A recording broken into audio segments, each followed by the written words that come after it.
si vous n'avez pas vos revenus qui explosent comme ça, vous n'êtes pas en train de… Quand je dis exploser, c'est doubler vos revenus chaque année. C'est votre patrimoine qui fait ça. Tant que vous n'avez pas ça, vous avez des blocages et des peurs et des croyances limitantes. Vous avez ce programme intérieur qui fonctionne contre vous.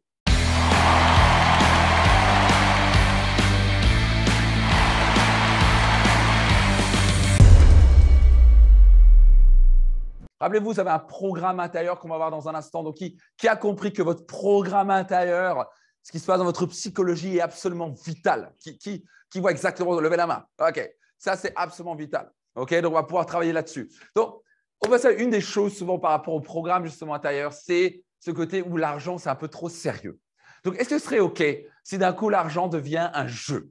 Et si on pouvait s'amuser? Qui penserait cool de voir plutôt l'argent comme au lieu d'avoir un truc super sérieux et compliqué, de voir ça comme simple, fun, où on a des émotions positives. On va parler des émotions positives, et voilà, tellement c'est important. Et donc, est-ce que c'est OK qu'on s'amuse pendant ces 3 jours aussi autour de l'argent? Est-ce que c'est OK avec ça? OK. Donc, on va parler dans un instant des émotions, mais on va voir les émotions que ça génère. Et je sais que c'est bizarre quand je dis que l'argent est un jeu, mais réellement, c'est un jeu. Une fois que vous comprenez qu'il y a les règles du jeu, c'est comme jouer au tennis, tu as envie de gagner le jeu. Le Warren Buffett, le plus grand investisseur de tous les temps, qui est multimilliardaire. Ce mec, il n'a même pas son propre jet.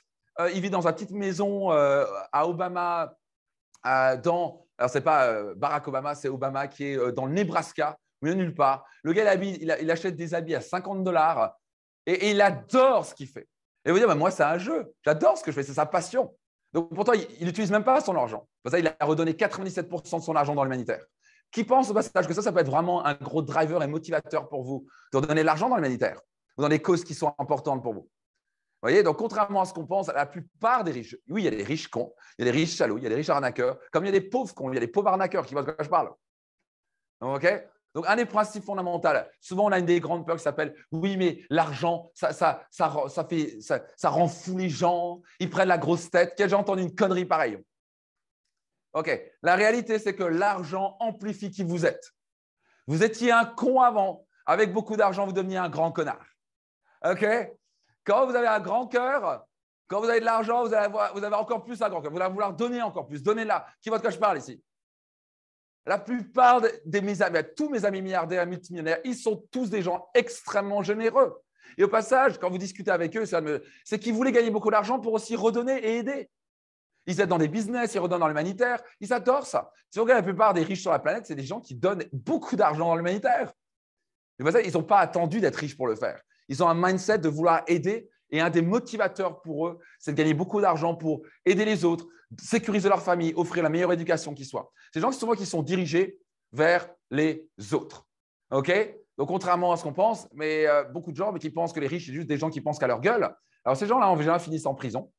Tant mieux pour eux. Mais c'est une petite minorité. Donc, on va voir tout ça. Donc, maintenant, ça va laisser pour vous une nouvelle attitude. Déjà, je vais un peu vous décoincer sur l'argent. Donc, est-ce que c'est OK que j'utilise des mots comme riche, argent, fric, pognon? Est-ce qu'on va utiliser ces mots-là? C'est OK? Parce que je vais un peu vous décoincer avec ça. Donc, psychologiquement, souvent, je suis juste curieux. Qui ici, quand on parle le mot riche, soyez sincère, ça a une émotion un peu conflictuelle ou un peu négative? Je suis juste curieux. Levez la main, soyez sincère. Soyez sincère. Les gens qui ne lèvent pas la main, et vous n'avez pas vos revenus qui font ça, vous êtes en train de vous mentir à vous-même. Ça, c'est la partie inconsciente. Vous croyez consciemment, et vous y croyez vraiment, et votre conscient croit que c'est les riches, c'est bien, mais inconsciemment, c'est ça qui se passe. Et vous ne savez même pas conscience que vous avez plein de blocages. Qui est votre cas, je parle. Donc, si vous n'avez pas vos revenus qui explosent comme ça, et le mot riche, gagner de l'argent, et vous dites non, non, j'ai aucun problème avec ça, vous êtes en train de vous mentir. Hello? C'est normal, parce que inconsciemment, vous avez enregistré plein de choses. Qui pense entre l'âge de 3 et 7 ans, qui a déjà entendu, et ça c'est, moi ça fait 25, ça fait combien d'années que j'étudie le cerveau, plus de 20 ans. Il y a une chose qui est démontrée en neurosciences, c'est qu'on enregistre la plupart de nos croyances et de nos schémas entre l'âge de 3 et 7 ans. Et la plupart de nos schémas sont inconscients. On n'en a même pas conscience. De quoi je parle? Et donc, beaucoup de gens disent « Ah oui, gagner de l'argent, c'est bien, les riches, c'est OK, mais tu rames financièrement.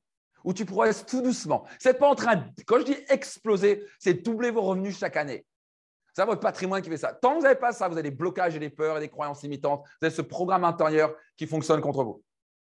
OK? Donc, ça va? Donc, je sais quand j'utilise le terme riche, pour beaucoup d'entre vous, c'est un peu… Pas vrai? Hein? L'argent. Hein? Quand on parle d'argent, c'est C'est vrai? Qui votre que je parle dans la société? Et c'est normal parce qu'on a eu quoi? Des choses comme le Loup de Wall Street.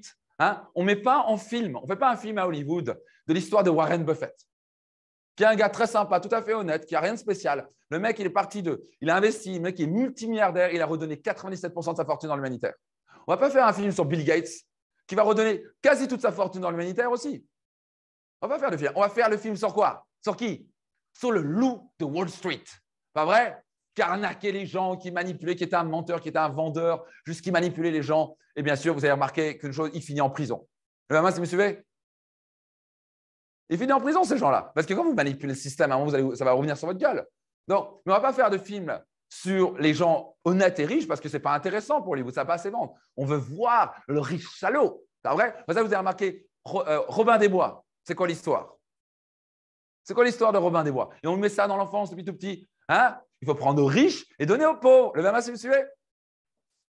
Vous savez, donc tout ce que vous avez regardé, dans les médias, est-ce qu'on met en avant les riches? Ou est-ce qu'on met surtout en avant le gars qui a arnaqué? Hein? Là, le gars, Carlos Ghosn, je crois qu'il a essayé de… on ne sait même pas si c'est vrai ou pas. Chez Nissan, il a essayé de… Mais on va mettre tous ces trucs-là en avant. Et donc, depuis tout petit, vous êtes bombardé avec riches. Pour être riche, il faut être un salaud, il faut arnaquer les gens, il ne faut pas être vraiment honnête. Pas vrai? Donc, on va voir tout ça. Qui voit que c'est totalement du bullshit, tout ça?